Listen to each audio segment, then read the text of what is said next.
Hey guys, welcome back to Mini Urban Farm, a channel about gardening and homesteading in the suburbs. It is time for our March food forest tour and I am so excited because we actually have fruit growing, which is insane for a year one food forest, not even a year old. So I'm gonna start at the beginning. I'm here at the entrance to my food forest, which will eventually have a gate around it.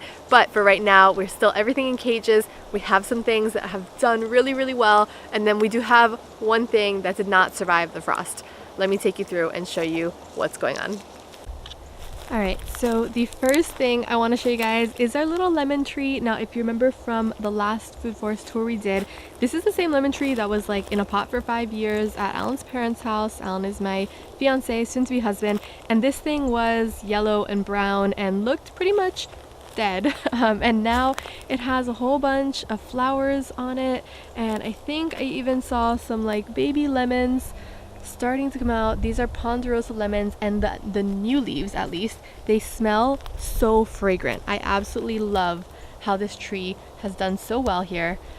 We haven't really fertilized it or anything, but you know, pretty much it likes the ground. It likes being out of the pot. We just water it from time to time, and it's been raining a little bit, but there's no more yellow on it. Everything is new green growth, and hopefully this starts getting a little bit taller as well. I do have to come in here and kind of clean up around the edges of these trees. All of them basically have had a lot of new growth around the bottom, like some of these I don't want to call them weeds because I just don't know what they are, but you know, essentially weeds all around the food forest. So I will come in here and start cleaning up some of this brush. I mean, a lot of it hasn't grown back, but you see that there is some grass coming out like here, and there will be paths in between the food trees, or the fruit trees, sorry. So in between here and then kind of like coming back, and the banana circle over there. And so we are actually starting at the entrance. This is the southeast corner of the food forest with our little lemon tree. So I'll do the loop over there and then come all the way back, ending with the fig tree, and of course that is my camera setup and the entrance to our food forest. Alright, so right in the middle here, this will be right when we come in. This is a new addition which I am so excited about. This is actually a pomegranate tree, and I love pomegranate. We put this in right, I think, before it got super cold, so maybe end of December, beginning of January. We put this in. It lost all of its leaves. I thought it was completely dead. Not that it had many leaves, that, you know, when we put it in, it had very few leaves. But now that it's been warmer, I mean, look at all this new green growth. None of this was actually here like 2 weeks ago. This just all started sprouting up, so I think it's in a really good sunny space. Right here, when you first walk in, this is what you're greeted with, and then the path will go kind of around those sides, and then we have fruit trees all around the sides. Alright, so next up is our mulberry tree, or rather, it's more of like a little mulberry stick. We did have this for the last food forest, but it had absolutely no leaves on it. So right now, it actually has a ton of leaves, if I can get this to focus. And it has these tiny little mulberries coming out, which I'm so excited for. There was one on the lower limb of the plant, but now it's gone. I think maybe the deer got to it because the cage on this one is not that tall, but I think maybe the ones that are a little bit higher up will survive. We do have a ton of growth. Every time I come out here, there is new leaves. There's just a ton, and I mean, look at this. This is like even coming through this little area here. It's so funny how they can literally grow anywhere. So this one I'm very excited for, and I think we actually have a good chance of getting those to ripen and having fruit this season. Now with fruit trees, I've heard both ways. I've heard you can just let them grow, you know, as nature intended, but then I've also heard that in the first couple years you're supposed to remove the fruit so that, you know, you can let the leaves and the roots and the tree establish itself and all of that. I'm not gonna lie, I'm really hoping I can just leave the fruit and it'll do fine. But if you guys are watching and you've had experience growing fruit trees and, you know, removing the fruit versus not removing the fruit, I would love to hear it in the comments, because I've never grown fruit trees before that actually bore fruit, and I would like to be able to set these up for maximum production in future years. So if you guys know, should I remove the fruit, should I leave it alone and let nature take its course, let me know in the comments. Continuing to walk north over here is our banana circle, and it's funny because these did not survive, or rather I should say they look to have died. in the frost, right? They got some frost damage, like these leaves completely disappeared. So we have one, and then another banana that we planted out here, but this one actually has another one that grew next to it. I only planted out one, and then, oops, that's tearing. I only planted out one, and there's actually two growing here. So I'll probably end up removing one of these and replanting them. And then the same thing with these little ones over here. I planted out this one, and then this one popped up next to it. So I think I'll remove the pups and repurpose them. But we have our little banana ring here, 1, 2, and then 3. And this is kind of what I was saying with all of like this brush. And that's my compost over there, so I remember to actually give them food and fertilize them from time to time. But we have all of this stuff. I think some of these are like natural muscadine and stuff, but I'm gonna end up clearing some of this out. I don't want to like have it all messy. And then over here, look at all of this grass that has grown, you guys. None of this stuff was here. None of this grass at least was here. It was just like brush and palmettos and stuff like that. And so over here, oh, and look at that beautiful butterfly. Perfectly timed. Ooh, perfectly timed. That was perfectly timed. So this is my tree, oops, that I grew from seed. This is a guanabana tree, and the leaves actually smell like guanabana. I absolutely love that. But this has actually gotten pretty big. I planted this tree from seed when I was down in South Florida, where I used to live before I even met Alan. And yeah, I brought it up with me, and the second it went down into the ground, instead of in a pot, it just completely took off. And it did actually lose all of its leaves when it got cold. It is a deciduous tree. And then now, in the past week or so, it has regrown all of these little baby leaves. So I'm really excited. This tree is probably around 3 years old now, so I'm hoping that maybe once I start clearing some of this out and it regrows all of its leaves, that it'll actually turn into some fruit this year. And then kind of going diagonally north over here is our second banana quote-unquote circle, but it's more of like a straight line right now. We have one banana plant, 2 banana plants doing exceptionally well here, and then there was one right here that did not survive. It just did not do well. Yeah, this was originally the banana plant. So I will take one of the ones that is over there in that little banana circle, one of the ones I'm going to repurpose and put it right here. So that will do well here, I think. In this spot, it seems to be getting a lot of sun. It's a little bit wetter on this side, and so I think that, you know, that helps it out a little bit, because the banana plants really like the water. In this area, right, there is this giant set of oak trees right here. And I think originally I wasn't going to plant anything right here in this spot because I thought it didn't get as much sun, but I think it is going to get tons of sun now. So I am going to maybe plant out something over here in this area, and then keep moving. We got the very northern plants, right? So this is the northernmost tree on our property as far as fruit trees go. This is our mango tree. And in the last video, this mango tree was doing so well. It had new green growth. It was absolutely beautiful. And now it's that tiny little stick right there. This is actually the support stick. And that one here, it did not survive the frost. So it did not like that at all. I'm trying to get the little thing here over the cage so you guys can see. This is a Valencia mango. This is the type of mango tree that I grew up with in South Florida, so I was really excited for this. Alan wanted me to leave it in with hopes that maybe it comes back, but I really don't think that that's going to happen. It's pretty much dead at this point. And yeah, I will be replacing it with the exact same type of mango tree so that we can actually have some mango. In this area here, this is pretty shaded, and then that's the entrance to our property.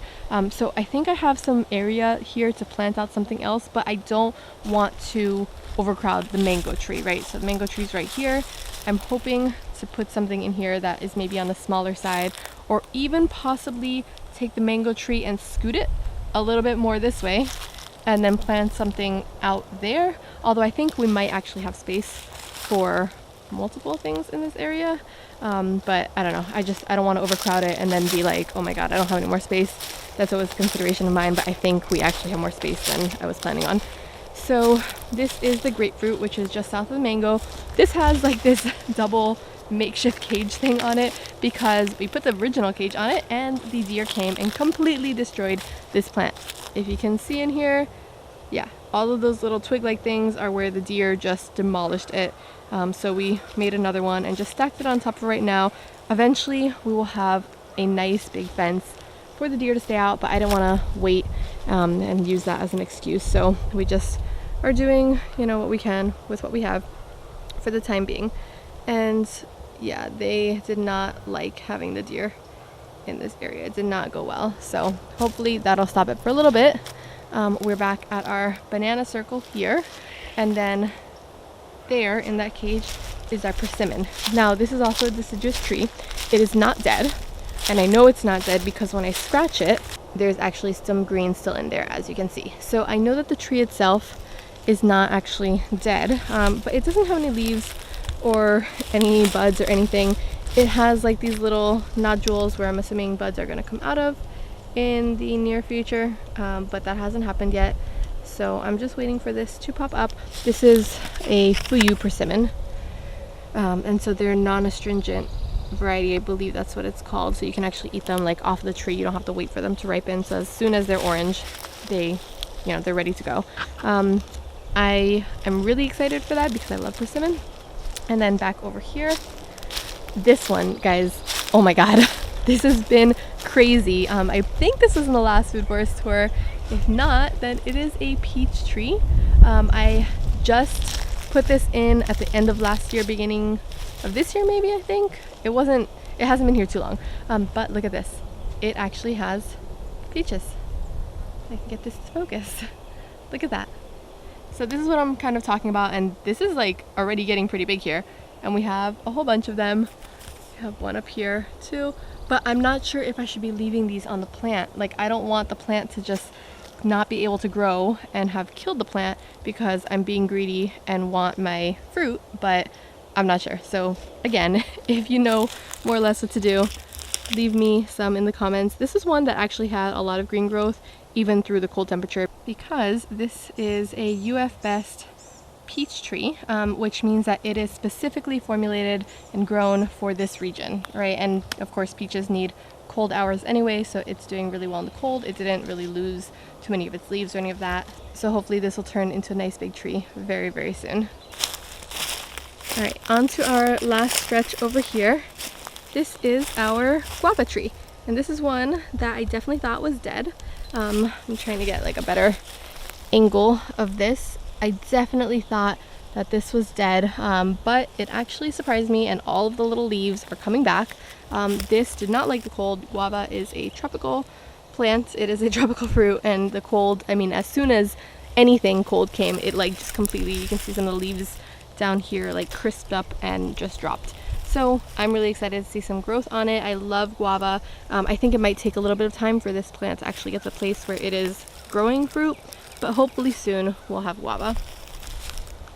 And then over here, next to whatever this mess is, whatever this is, I'm not sure. It looks like squash to me, but it's like prickly, and I'm not gonna touch it because it actually has spines.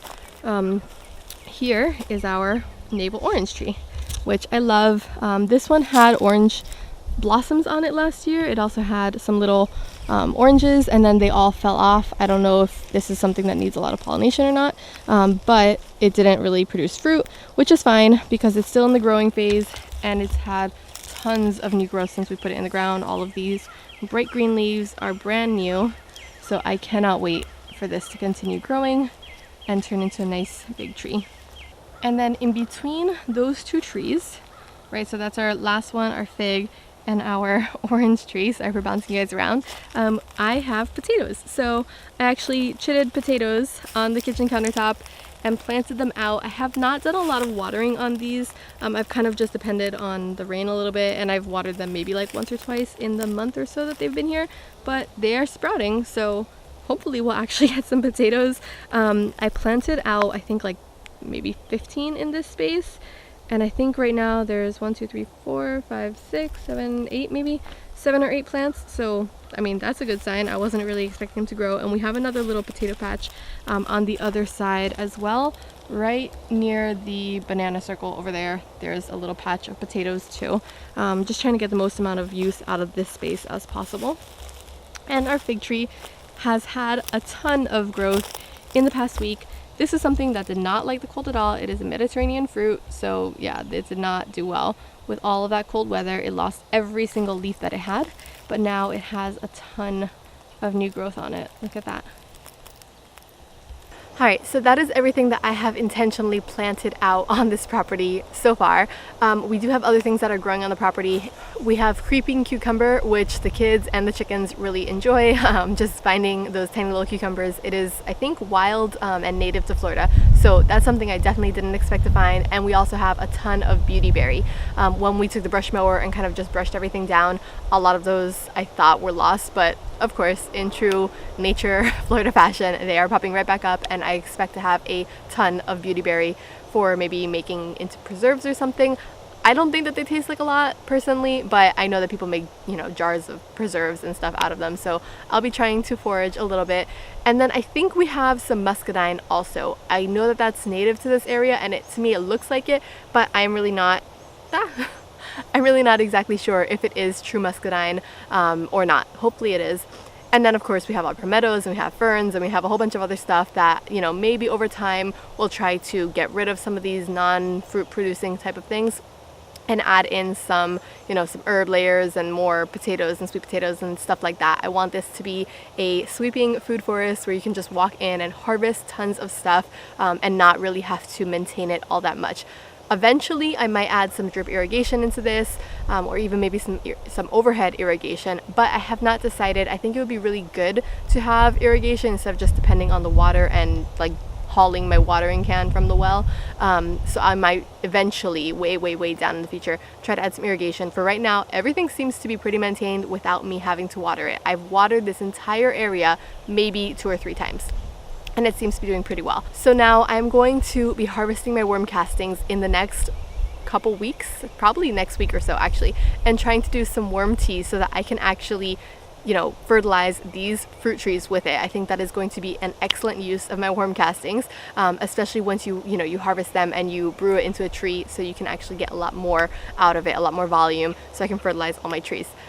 That's probably going to be the main use for my worm castings.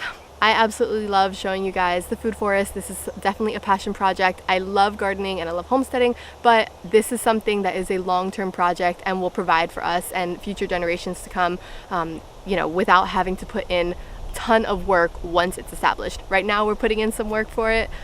We love this, so to me it doesn't really feel like work, and Alan has come to appreciate it as well, so the same thing for him. It's definitely a little bit more work now, but in future state, it is not going to be a ton of work and it's going to have a ton of rewards.